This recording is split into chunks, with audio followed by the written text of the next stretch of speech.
된 거를요. 우리 오래간만에 지금 모였기 때문에 전에 그 내용 분석한 거 그것만 잠깐 기억을 하고 그렇게 하겠습니다.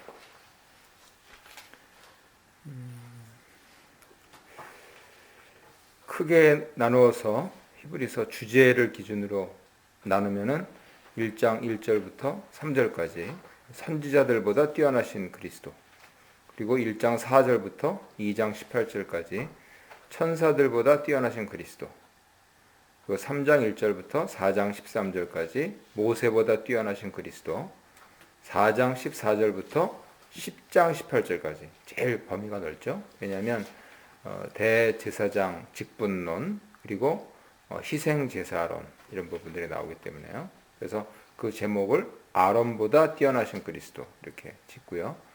10장 19절부터 12장 29절까지 여기를 새롭고 살아있는 길로서 그리스도, 그리고 마지막으로 13장을 결론적으로 권면하시고 부탁하시고 인사하는 내용으로 그렇게 전체 6단락으로 나눈 거 처음 시간 주일날 말씀드렸었고요.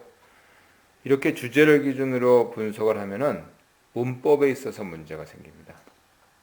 원문 문법에 따라서 보면 특히 제일 처음에 1장 4절 거기서 천사들보다 뛰어나신 그리스도 이렇게 뽑는데 실제적으로 4절은 앞서 선지자들보다 뛰어나신 그리스도 거기에 종속절이거든요. 그러니까 이런 문제가 있다 하는 것 부분들 말씀을 드리는 겁니다. 두 번째로 이제 장르별로 그렇게 하면 간단하게 그냥 큰 세 토막으로 나누면 1장 1절부터 4장 13절까지 신실한 인내로서 하나님 말씀 듣기. 그래서 하나님의 궁극적인 말씀에 직면해서 신실한 인내로 하나님 말씀을 듣는다. 하나님 말씀에 주목하고 공동체가 현재 고난받고 있는 부분들을 갖고 오늘 하나님 음성을 듣자 하는 것 4장 13절까지는 나오고요. 4장 14절부터 10장 31절까지 보면은 말씀의 확신함 그리고 말씀에 대한 신뢰를 발견하는데 그 사람들이 누구냐면 성숙한 사람들이다. 그래서 가까이 말씀에 가서 굳건하게 붙드는 그러한 내용들, 그리고 설명하기 어려운 말씀을 잘 듣는 것, 그리고 성숙한 그러한 사람들을 위한 말씀에 뿌리 내리는 것, 그리고 그렇게 말씀에 가까이 가고 동요하지 않는 믿음 안에서 굳건히 다시 붙들고 하는 부분들이 10장 31절까지 되어 있고요. 그리고 10장 32절부터 13장 끝까지는 말씀하신 분 거절하지 않기. 그래서 소망 가운데 인내하고 말씀하시는 분 청종하고 그리고 권면의 말씀 받기 이렇게 쭉 학자들이 분석하는 방법이 있습니다. 근데 이것처럼 장르별로 분석을 하면 주제가 뭔지가 좀 불분명해지죠. 그래서 그러한 단점이 있고요. 그래서 우리 공부하고 있는 양영희 교수님은 두 개를 통합해 가지고 앞에서 주제별로 분석하고 뒤에서 장르별로 분석한 부분들의 장점을 좀 따서 그 우리 한국 사람들 영어 공부할 때 꼬리에 꼬리를 무는 그 책 혹시 기억하시는지 모르겠는데요. 그것처럼 히브리서가 이렇게 꼬리에 꼬리를 물면서 점차 논의를 심화시키고 있다. 거기에 착안해서 1장 1절부터 4절까지 앞서 주제는 3절에서 잘랐는데 왜냐하면 문법적으로 맞아야 되니까요. 4절까지 이것이 주제 도입 부분이다. 그래서 계시자이시며 창조 대행자이시고 구속자이신 하나님의 아들이 선지자 천사보다 뛰어나시다 하는 내용을 가지고 주제를 도입한다는 거죠. 그래서 그 주제가 뭐냐면은 이 뛰어나신 그리스도에 대해서 얘기하고 싶다는 겁니다. 그런데 1장 4절에서 5절로 넘어가는 것은 기억하시지만 앞서 천사보다 뛰어나신 그리스도에 대해서 말씀하셨거든요. 그러니까 이것을 4절에서 5절로 넘어가는 그 링크 역할을 해주는 것, 꼬리에서 꼬리를 무는 그 역할을 하는 그러한 연결사가 바로 천사보다 뛰어나신 것이다. 이렇게 해서 정리를 하고 크게 1부, 2부, 3부, 4부 그리고 마지막 13장 20절부터 이제 결어 이렇게 나누시고 있는데요. 우리가 지금까지 1부, 2부를 공부한 겁니다. 1부는 1장 5절부터 2장 18절까지 그렇게 해서 뛰어나신 그리스도에 대해서 소개를 하는데 그 논의에 대한 기반이 하나님의 아들 예수님이 천사보다 뛰어나시다 하는 것이 그 2장 18절까지 나와 있다는 것이죠. 그래서 천사보다 뛰어나신 하나님 아들, 그리고 중간중간에 쭉 논의를 이어가지 않고 그러면서 적용을 해주는 거예요. 그래서 권면의 말씀을 하고, 그래서 히브리서 읽기가 어려운 이유가 그겁니다. 쭉 논문식으로 해나가면은 차라리 어려운 말들이 나오더라도 분명해지는데, 논의를 전개하다가 그런데 말이지 여기서 우리 수신자들은 이렇게 해야 되는 거 아닙니까? 하는 그런 얘기들을 자꾸만 하시는 거예요. 그래서 내용으로 보면은 그것이 경고성을 지닌 말이기 때문에 우리 양 교수님은 경고달라이라고 해가지고 지금 예를 들어서 1부에서는 2장 1절부터 4절까지가 적용을 위한 권면이자 경고달라로서 얼마나 그리스도께서 우리에게 베풀어 주신 구원이 크냐, 그 큰 구원의 중요성이 어떠하냐.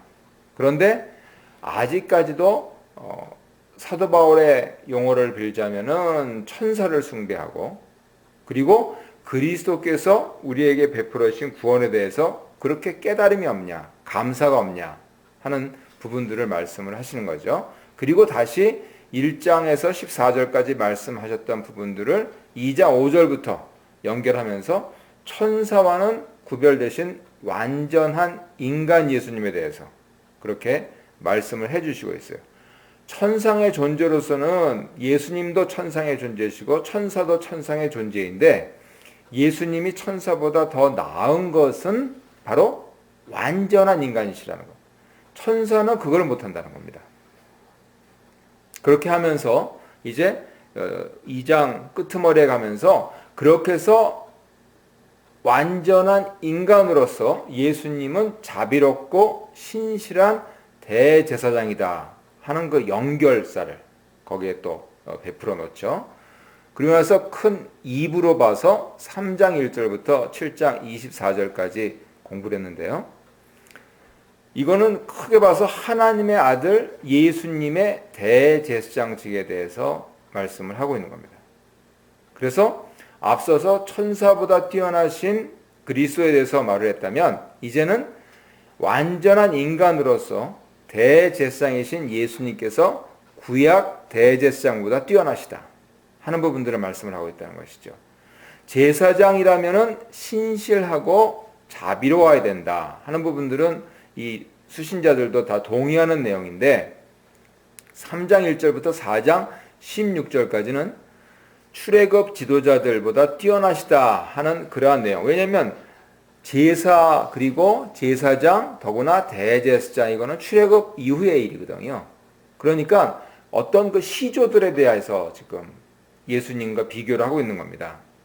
더구나 신실하다 하는 그러한 내용에 대해서는 3장 1절로 6절까지 모세보다 뛰어나시다 이렇게 말씀을 하시고요. 그리고 저 뒤에 4장 14절부터 16절까지는 자비로우시다. 그래서 당신들이 알고 있는 대제사장의 성품을 온전히 갖추신 분이다. 이렇게 쭉 논의를 전개해 나가는데, 아니나 다를까 여기서도 3장 7절부터 4장 13절까지 다시 적용을 위한 권면이면서 경고단락으로서 신실한 것이 얼마나 중요하냐 하는 내용을 말씀을 하세요.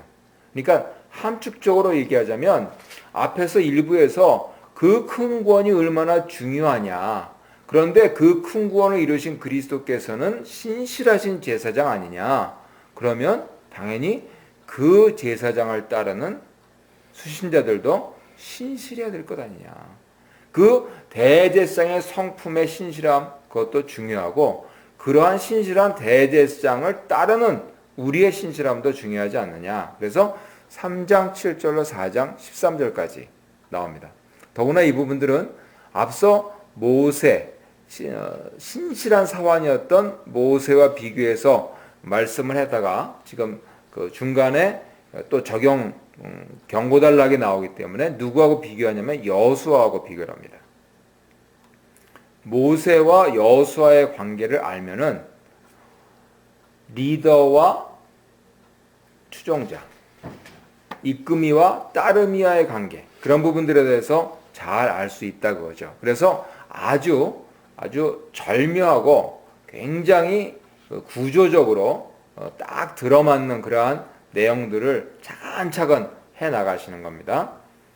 그래서 신실하고 자비로운 대제사장, 특히 모세, 여호수아와 비교해서 뛰어나신 그리스도를 말씀을 하고 나서 5장 1절부터 10절까지는 대제사장 하면 아론 문중이잖아요. 그래서 아론보다 뛰어나신 대제사장의 자격을 갖추신 그리스도에 대해서 말씀을 했습니다. 그런데 여기서 특이하게 멜기세덱의 계열을 반차를 따른 대제사장이다 하는 그 주제를 끄집어내요. 왜냐하면 구약의 대제사장보다 뛰어나시다 하는 얘기를 할 수 있는 근거는 예수님이 완전한 인간이시다 하는 데 기반을 뒀습니다. 완전한 인간이시다는 그 기반은 천사와 비교해서 예수님께서 더 뛰어나신 근거예요. 그런데 그저 인간이라다 그러면은 유대 사회에서는 아론 대제사장 문중을 따라갈 수가 없거든요. 그들에게 모든 걸 몰아줬거든요. 제가 지난 2006년 7년도 우리 장로님 댁에서 그 출애굽기 한 거 이렇게 좀 요새 이제 업데이트해서 올리고 있는데 그때 그런 질문했더라고요. 요즘 뭐 들으시면 별로 은혜가 안 될 것 같아서 이제 편집을 해서 잘라내긴 했는데 대제사장은 11조 바칩니까?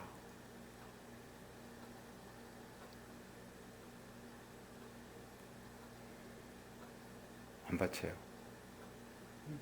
안 바쳐요. 아무튼 말씀드리려고 하는 포인트는 아론에게 다 몰아주셨어요.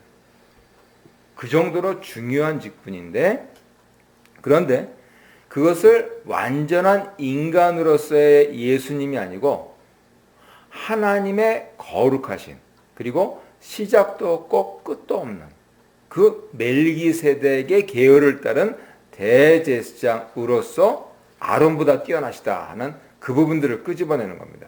이게 히브리서 신학의 매우 독특한 측면이죠.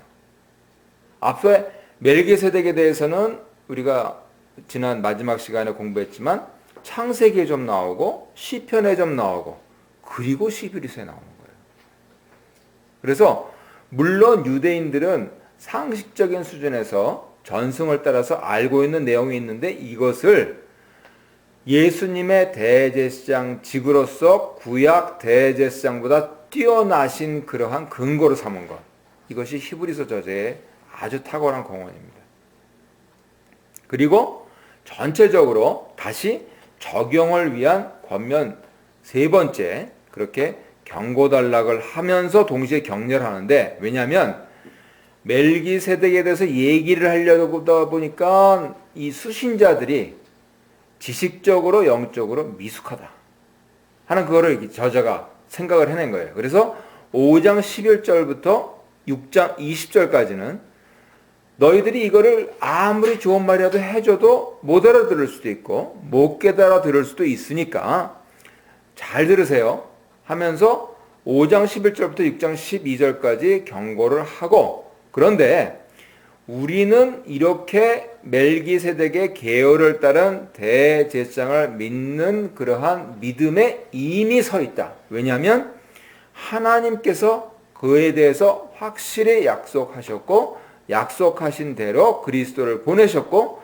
그리스도를 우리가 믿고 있기 때문에 물론 지금 그 부분에 대해서 흔들리고 있는 것이 흠이지만 그 부분에 대해서 하나님께서 결국은 약속을 이루실 것이기 때문에 당신들은 힘을 내도 좋다 하는 내용이 6장 13절부터 20절까지 나옵니다. 그리고 이제 멜기세덱의 계열을 따른 대제사장론을 7장에 가서 이제 본격적으로 펼쳤던 것이죠. 7장 1절부터 28절까지는 크게 세 부분으로 나오는데 레위 제사장들보다 뛰어난 멜기세덱. 근거는 뭐였습니까? 아브라함이 멜기세덱에게, 그러니까 낮은 자가 높은 자에게 이렇게 했다는 거죠. 그때 레위는 어디에 있다 그랬습니까? 그 조상의 허리에 있었다. 그렇게 얘기를 하면서 이 아론 제사장은 우리가 요즘 출애굽기 묵상하시지만 갑자기 또 아론 족보, 모세 아론 족보를 이렇게 말씀하시면서 이 레위 지파 사람들이다라고 하는 그 특별한 것을 강조를 하시거든요. 그런데 거기에 비할 바가 안 된다. 그 말씀을 하시고 있는 겁니다. 그리고 7장 11절부터 19절까지는 멜기세덱 계열을 따라서 임명된 이 제사장 임명입니다. 아론도 임명된 거죠. 임명된 더 나은 제사장 예수님에 대해서 말씀을 하시고, 그러니까 논리적으로 7장 20절부터 28절까지 레위 제사장보다 뛰어나신 예수님이라는 거죠. 근데 예수님은 레위 지파가 아니거든요. 그러니까 이 부분들은 생각하면 생각할수록 참 기가 막힌 이 추론인 것이죠. 다른 지파, 유다 지파, 그 얘기까지도 하죠. 유다 지파는 왕 지파지 대제사장 지파가 아니거든요. 그래서 멜기세덱 대제사장론을 가지고 왕이면서 제사장인 우리 예수님까지 이렇게 쭉 말씀을 전개를 하고 있는 것입니다. 그러니까 유대 입장에서 보자면은 이렇게 얘기하는 거는 거참 이게 신통하게 잘 끼워 맞추네. 그런 느낌을 가질 것 같아요. 오늘날에도 랍비들이 히브리서 읽으면은 틀린 말은 없는데 이상하다 그럴 것 같아요. 왜냐면 아니 대제사장은 레위이고 유다는 다윗, 그래 다윗의 자손 이래매 그럼 왕이지 어떻게 왕이며 대제사장 그것까지 그렇게 통합을 할 생각을 했느냐.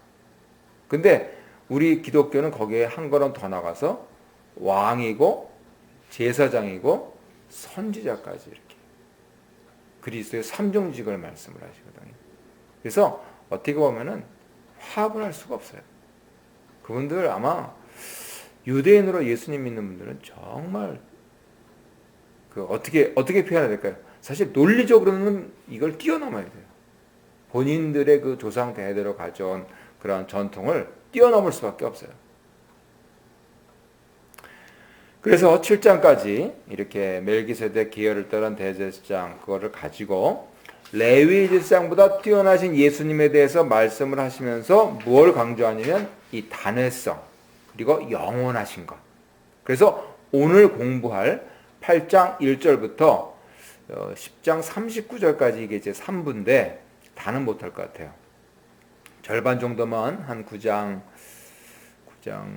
할 수 있으면 9장 한 14절까지 한번 해보면 좋겠는데 여기에서는 단번에 드려진 완전하고 영원한 그리스도의 희생제사. 그러니까 대제사장이니까 희생제사를 드리는데 더구나 대속죄일이라고 하면서 1년에 한 번 자신과 자기 가족과 백성 족장들 그리고 일반 백성들을 대표해서 희생제사를 드리는데 그리스도의 희생제사는 그렇게 드렸던 구약제사보다 뛰어나시다.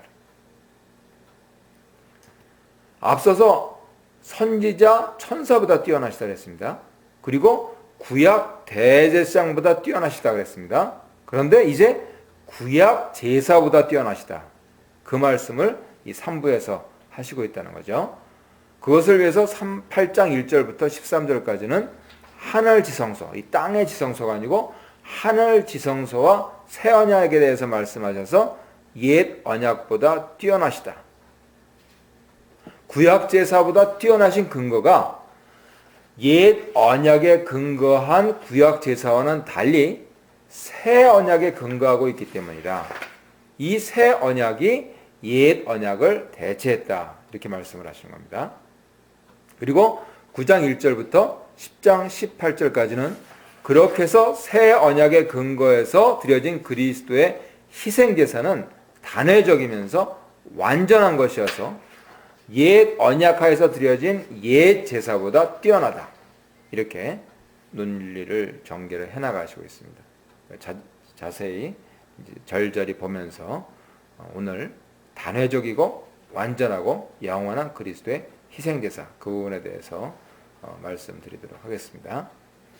오늘 전체적으로 우리가 오래간만에 모여서 그렇기 때문에 이렇게 꽉 짜서 꼭 생각을 해보셔야 된다는 것은 만약에 양심이 깨끗하게 되지 않는다면 그리스도의 피의 효력, 그리스도의 보혈의 공로가 미치지 않은 것이다.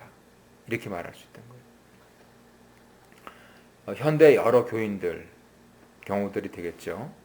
근데 오늘 8장하고 9장으로 넘어가면서 히브리서 저자가 말씀하시는 것은 인정하시는 것이 있는데 현대 교회 용어로 풀면 이렇게 되겠습니다. 그럼에도 불구하고 세례로 시작하는 신앙생활을 통해서 육신은 강건해진다.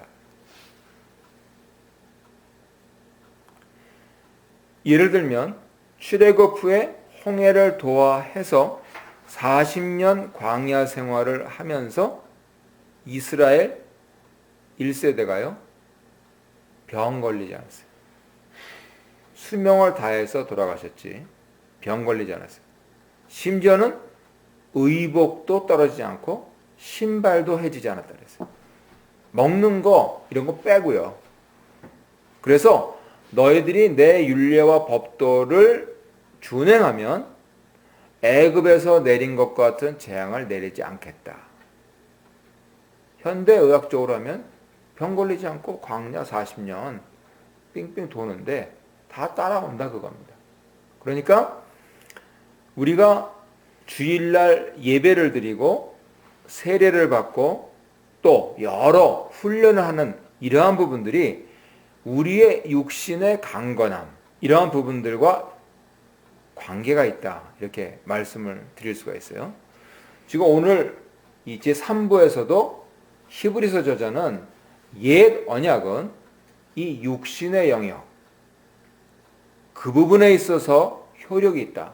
정결케 하는 능력이 있다. 그 부분들을 인정을 하십니다. 그래서 종합하면은 양심이 깨끗하게 되지 않는다면 그리스도의 보혈의 공로가 미치지 않은 것이다. 그럼에도 우리의 신앙생활을 통해서 육신은 강건해진다. 그런데 결론적으로 우리가 추구하는 구원은 그렇게 몸만 챙기는 것이 아니고 영혼까지 챙기는 것.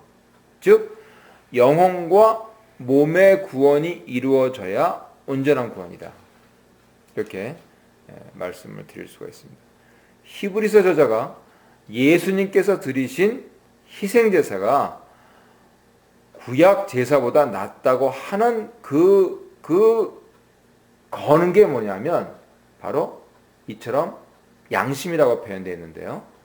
우리의 양심으로 상징되는 우리 영혼, 우리 영혼의 문제를 해결받는 그것이 온전한 구원을 이루는 대단히 중요한 구성 요소다고 하죠. 특히 잘 살게 될수록 구원을 자꾸만 육신적으로 생각을 하세요. 그냥 내 한 몸 편하면 된 거지 이렇게 하시는데 그것 나쁘지 않은 겁니다. 종교생활 나쁘지 않은 겁니다. 거짓 종교생활도 사람을 좋게 하는데요. 이 참 종교에서 이 진리에서 더구나 좋은 것이죠. 근데 중요한 것은 내 영혼의 구원. 아주 학생들 용어로 하자면 과연 내가 구원의 확신이 있는가? 아주 조금 더 아주 심플하게 얘기하자면 지금 죽어도 난 천국 가는가 하는 그 부분. 그 부분에 대해서 그리스도의 보혈의 공로로 자기 자신의 영혼이 구원받고 그리고 지금 하나님께서 육신을 주셔서 살고 있는 이 세상에서 점점 더 거룩해져 가는 그러한 생활. 그것이 온전한 구원이라는 것이죠.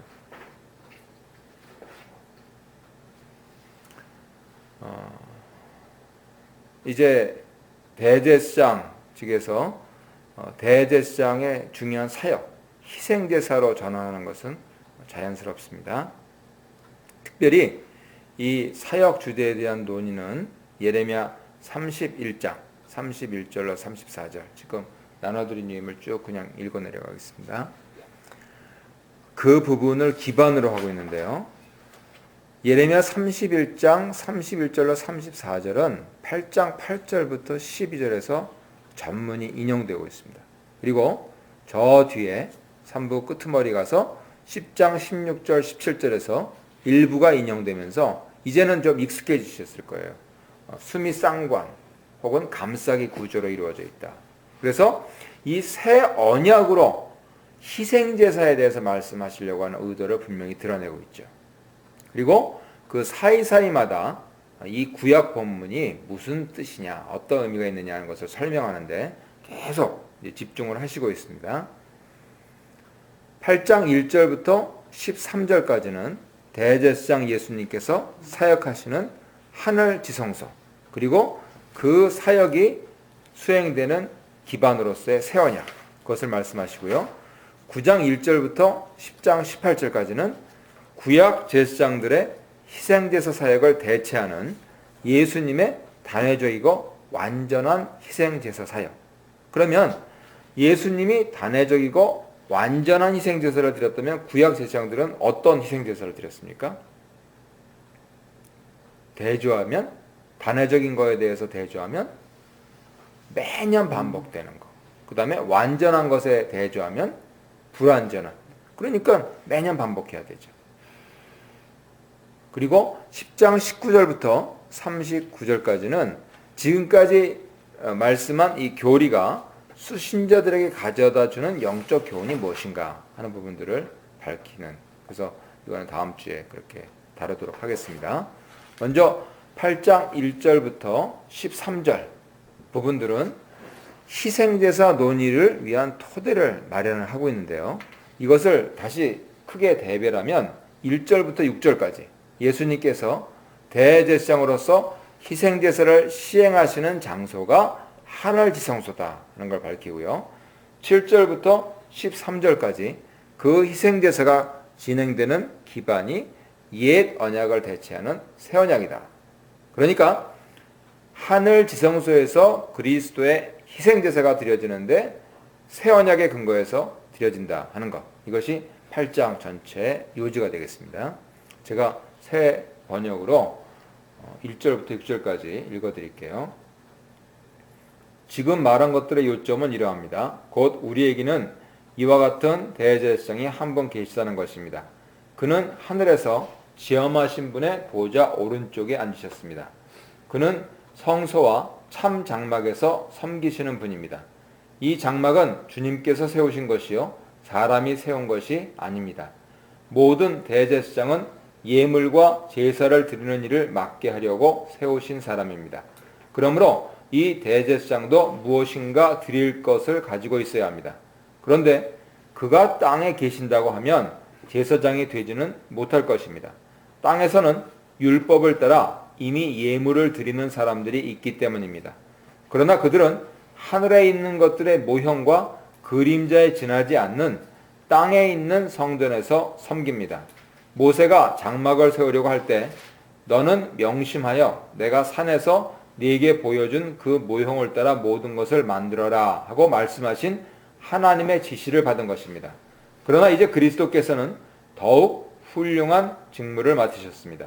그가 더 좋은 약속을 바탕으로 하여 세운 더 좋은 언약의 중재자이시기 때문입니다. 여기서 카펠라리라고 그러는데요. 요점, 요약인데 단순한 요약을 넘어서 정점을 찍는다 그겁니다. 그래서 앞서 7장에 이어서 지금 이 8장을 받고 있는다 하는 부분들이 여기서 또 분명히 드러나고 있는데요. 첫 요점이 뭐냐면 우리가 이러한 대제사장, 이 대제사장은 승천하셔서 하늘들에 계신 존귀하신 분의 보좌 오른쪽에 앉으신 분입니다. 그리고 사람이 아니고 주님께서 세우신 안쪽에 있는 지성소, 그리고 일시적인 것이 아닌 참된 장막. 근데 그 장막은 바깥과 안을 포괄하는 장막입니다. 거기에서 활동하면서 섬기시는 분, 바로 그러한 대제사장을 가지고 있다는 겁니다. 이것이 첫 요점입니다. 오늘은 에코멘 이러는데요. 대제사장이 지성소에서 섬기는 일은 예물과 제물을 드리는 것이니까 예수님도 무엇인가 드릴 것이 있어야 되겠죠? 그래서 예수님은 바로 자기 자신이 제물이 되셨다. 예수님 뭐가 있으세요? 인자는 머리 둘 것도 없으신 분이. 더구나 부활승천하셨어요. 그런데 바로 당신, 자기 자신이 있으신 거죠. 그래서 하나님께 자기 자신을 드리는 거죠. 예수님은 지상에서도 자신을 희생제물로 바치셨어요. 그런데 아주 의도적으로 지금 예수님께서 바치신 이 제물을 땅에 있는 것들과 비교하고 있는데, 예수님은 사실은 영문 밖에서 돌아가셨잖아요. 그래서 땅의 지성소와는 무관한 성문 밖에서 희생제물을 드리신 겁니다. 아예 너희하고는 상관없다고 합니다. 땅에 있는 율법, 땅에 있는 제사장, 땅에 있는 규례, 이거하고는 아예 상관없다는 겁니다. 그리고 그분의 대제사장 사역은 승천과 더불어서 천상에서 하늘 지성소에서 이루어졌다, 이렇게 말씀합니다. 레위 제사장들은 하나님 지시를 따라서 모세가 보고 세웠다고 합니다. 출애굽기 25장 40절에 있죠. 그 보고 세운 모형, 이제 앞으로 11장에 가면은 이 부분들이 계속 아주 인물 모형들이 나오죠. 휘퍼데이그마 그러는데 모본, 이 양 교수님은 좀 생소한 한국말을 좀 많이 쓰시더라고요. 그래서 모형, 모본, 본보기 이렇게 번역할 수 있는데요. 그 모형과 그림자라고 하는 것은 비실체적이고 일체인 것이죠.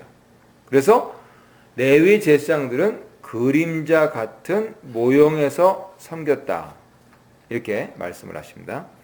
6절에 그러나 이제, 이것은 주제전환을 시사하고 있죠. 히브리서 저자는 천상으로 관심을 옮깁니다. 아예 영문 밖에서 해받으셨기 때문에 이 땅에서 자기네들이 무슨 제사장이니 대제사장이니 뭐 성전이니 뭐 거룩하다, 다 상관없다. 그리스도의 사역은 이 지상이 아니고 천상에서 이루어진다. 그 부분들을 말씀하십니다. 예수님은 더 뛰어난 직무를 얻으셨다 그러는데요. 문법적으로는 완료형을 씁니다. 그 직무를 지금 소유하고 계시다는 거예요. 어디서요? 하나님 보좌 우편에서. 그래서 우리가 예수 이름으로 기도하는 것은요, 바로 여기에 근거합니다. 예수님께서 하나님 보좌 우편에서 더 뛰어난 대제사장으로 더 뛰어난 희생 제사를 드리기 때문에 예수 이름으로 드리는 모든 기도가 상달되는 것이죠. 3절에 보면은요, 제사 그리고 제물의 차이가 발생을 하는데, 저 뒤에 9장 11절 그리고 23절 이하에서 더 자세히 나오니까 그때 말씀드리기도 하고요. 예수님께서 더 뛰어난 직무를 얻으신 것은 더 나은 언약의 중보자. 이 언약의 중보자라고 하는 것은 하나님 아들로서 인간에게 하나님을 직접 대표할 수 있습니다. 동시에 우리의 형제로서 하나님께 우리를 적절히 대표하실 수 있습니다. 가장 효과적인 중보자시죠. 그러니까 참 하나님이시며 참 사람이시다 라고 주장하는 그러한 분은 예수님밖에 없어요.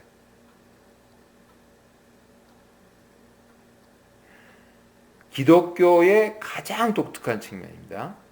이 언약의 중보자. 7장 22절에서는 더 나은 언약의 보증인이다, 이렇게 예수님을 소개했던 거 기억하시고요. 그리고 그 언약은 더 나은 약속, 그러니까 더 나은 언약, 그것도 모자라서 이제 더 나은 약속, 무엇입니까? 바로 뒤에서 인용될 예레미야 31장 31절 34절 그 새 언약이라는 것이죠. 더 나은 약속 위에 세워진 것이기 때문에 그렇습니다. 여기서 그래서 더 나은, 오늘은 크레이톤이라 하는데요. 이거를 반복하면서 앞서서 선자보다 천사보다 훨씬 더 뛰어나신 예수님에 대해서 강조한 것이 이제 더 나은 언약, 더 나은 약속까지 이루고 있는 것입니다. 언약을 예수님의 대제사장직에 연관해서 언급한 것은 이제 새로운 논점 전개를 알리고 있는 것이죠. 이제 언약에 집중하겠다 겁니다. 희생 제물을 얘기하는데 왜 언약에 집중할까? 바로 그래서 7절부터 13절을 잘 읽어봐야 되죠. 옛 언약을 대체하는 새 언약 이렇게 제목이 붙었는데요. 제가 세 번역으로 읽어드리겠습니다. 그 첫 번째 언약에 결함이 없었더라면 두 번째 언약이 생길 여지가 없었을 것입니다. 그런데 하나님께서는 자기 백성을 나무라시면서 이렇게 말씀하셨습니다. 주님께서 말씀하신다. 보아라, 날이 이를 것이다. 그때 내가 이스라엘 집과 유다 집과 더불어 새 언약을 맺을 것이다. 또 주님께서 말씀하신다. 이 새 언약은 내가 그들의 조상들의 손을 잡고 이집트 땅에서 인도하여 내던 날에 그 조상들과 맺은 언약과 같은 것이 아니다. 그들은 내 언약을 지키지 않았으므로 나도 그들을 돌보지 않았다. 또 주님께서 말씀하신다. 그날 뒤에 내가 이스라엘 집과 맺을 언약은 이것이니 나는 내 율법을 그들의 생각에 넣어주고 그들의 마음에다가 새겨주겠다. 그리하여 나는 그들의 하나님이 되고 그들은 내 백성이 될 것이다. 그리고 그들은 각각 자기 이웃과 자기 동족을 가르치려고 주님을 알라고 말하는 일이 없을 것이니 작은 사람으로부터 큰 사람에 이르기까지 모두 나를 알 것이기 때문이다. 내가 그들의 불의함을 긍휼히 여기겠고 더 이상 그들의 죄를 기억하지 않겠다. 하나님께서 새 언약이라고 말씀하심으로써 첫 번째 언약을 낡은 것으로 만드셨습니다. 낡고 오래된 것은 곧 사라집니다. 이렇게 말씀합니다. 사실 지금 인용된 예레미야 31장 31절은 포로기에 이스라엘 백성들한테 회복을 약속하는 소망을 전하는 내용입니다. 하나님께서 새롭게 하시겠다.